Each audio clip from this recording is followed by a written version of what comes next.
Well, among all the unknowns about Brexit, at least we know where the border with Northern Ireland is. Or at least so you might think.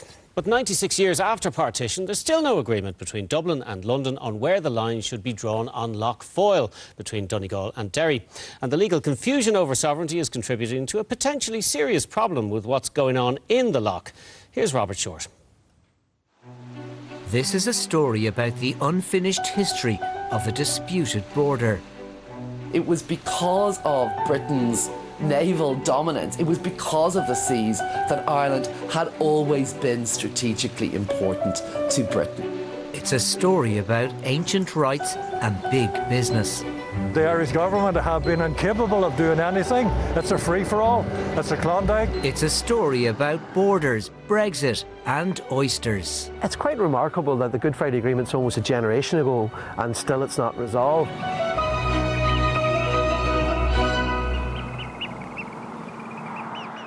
The Wild Atlantic Way begins in Muff, County Donegal, where the beauty of Lough Foyle opens up the sky. But the first sight that greets the visitor to this specially preserved bird sanctuary is this. Oyster trestles, tens of thousands of them, breaking no laws but completely unregulated, and no official food safety checks. Because here, one of Europe's last border disputes has opened up a lucrative gold mine for oystermen and a dangerous eyesore for everyone else. Enda Craig is a local environmental campaigner.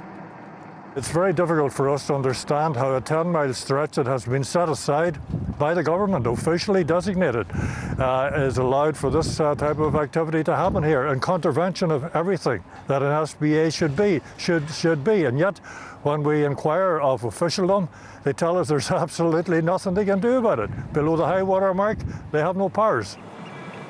At high water, the rows and rows of trestles are barely visible, posing a hidden danger to recreational users. At low tide, the full scale of what's going on here is revealed. Just 2 years ago, there were 2,000 of these iron trestles in the Foyle. Today, there are an estimated 30,000 stretched along the lough's foreshore on the Donegal side. Last week at low tide, we observed a team of 20 men with modern equipment work the trestles. This now happens most days on the Foyle shore. The manager of the operation declined to be interviewed. No one is taking responsibility. In statements to Primetime, the Department of Agriculture and the Marine pointed to the still unresolved exercise of jurisdiction within Lough Foyle. Bottom line, it's not responsible for aquaculture licences here. The Department of Arts, Heritage, Regional, Rural and Gaeltacht Affairs said the management of the Foyle comes under the Lochs Agency, so the National Parks and Wildlife Service is not the primary regulatory authority. The Sea Fisheries Protection Authority, which oversees compliance with food safety legislation, said Lough Foyle doesn't fall under its remit and referred us to the Lochs Agency. The Lochs Agency itself said in a statement that the concerns raised have been part of discussions between the Department of Foreign Affairs and Trade and the British Foreign and Commonwealth Office, and that the agency has no remit in this regard. It's actually scandalous. You know, it is totally and utterly scandalous. I mean, how long has it taken them to do anything? The only thing that we see coming into play is this Brexit. And we know now that when Brexit comes in, it's going to force the hand of the Irish government. Because when the UK step out of the European Union, Brussels is going to say, hey guys, where's your line? Back in November, the Secretary of State for Northern Ireland, James Brokenshire, delivered a blunt answer to a parliamentary question on where the border lies in Lough Foyle. He stated that his government's position remains that the whole of Lough Foyle is within the UK.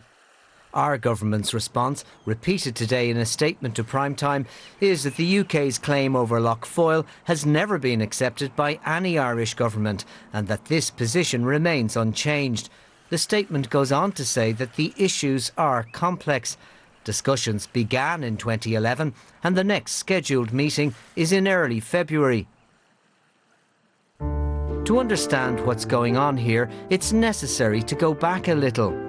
At the time of partition, the question over where the border lay across the bays of Foyle in the northwest and Carlingford in the east was not seen as a big priority in negotiations. At the time of the Treaty of 21, the significance was, I suppose, the fact of partition, whether the Government of Ireland Act could be gone back upon of the previous year. And the concern was really about the lie of the border on the land. So the question wasn't about the seas. Another reason why it wasn't about the seas at that time was because both Dominion, the Irish Free State, and Northern Ireland were both going to continue to be within the United Kingdom, the Empire, and indeed later the Commonwealth. The border isn't drawn across Carlingford Lough either, but it isn't such a big deal here. The border at Carlingford Lough has little of the controversy of Lough Foyle. What's the reason for that? Well, the shipping channel here runs right through the middle of the lough. The shipping channel in Foyle is more problematic as it doesn't follow a straight line, snaking close to the Donegal coast. This came into sharp focus during the Troubles, when 2 coal ships sailing towards Derry were sunk by the IRA from the Donegal side. It was around 9:30 last night that up to 10 masked men burst into the pilot's quarters overlooking Lough Foyle near Moville. Some were armed with machine guns, others had handguns. Fast forward to the Good Friday Agreement and the attempts to establish a joint agency, the Lochs Agency, to regulate fishing across both waters, and the question of where the border actually lies becomes crucial. To understand why it's important, I asked the man who wrote the textbook on Ireland and the law of the sea. If you don't have a dividing line, an agreed dividing line, all these issues become more problematic, to the extent that you really have a state of anarchy in terms of fishing regulations, pollution control, and all the rest of it, and security, of course. The UK's claim dates all the way back to the plantation of Ulster in the 17th century.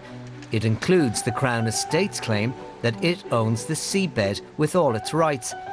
Local fishermen fear their traditional rights are under threat. They also fear the impact on native stocks from the farmed oyster species.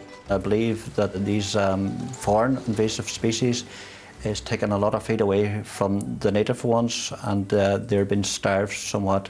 The fishermen have told me this year, basically the native oysters, a lot of them has become like 2 shells stuck together, and before that, that was never the case. Tens of thousands of oyster trestles, completely unregulated, are a very real symbol of the fallout from the dispute between our own government and the United Kingdom over just where the border lies here in Lough Foyle. Both governments in their statements say that the dispute over Lough Foyle won't form part of the Brexit negotiations. But defining just where Europe ends and the United Kingdom begins, and everything, trade, fishing rights, laws that follows from that, is surely exactly what the Brexit negotiations will be all about. History eventually catches up with all of us. Well, I presume the desire of both governments will be to keep the issue amicable, if possible. Brexit does, in a way, change the map of the whole thing if we're talking about not just a land border between the European community and the United Kingdom of Great Britain and Northern Ireland on the land of this island, but also in the territorial waters. So it's potentially a very big issue indeed. And as Brexit approaches, this hangover from history is forcing itself into local politics. Somebody's at fault here, and the Irish government, in my opinion, aren't at fault. And I think they should call out the British government and say the difficulty is on the British side, and the British government should be honest and open about why they won't resolve ownership of this loch. Both the Irish and British governments have been negotiating the difficulties around Lough Foyle for 5 years now. If it's that difficult to sort out, just imagine the scale of complication a full Brexit will present. Robert Short reporting. And that's it for tonight. Our next news bulletin is on RT News now at 11 o'clock. On Thursday, on the eve of the inauguration of the most controversial president in US history, we'll be live from Washington to find out what we can expect from the Trump era. For now, though, from everyone on the team, thanks for watching and good night.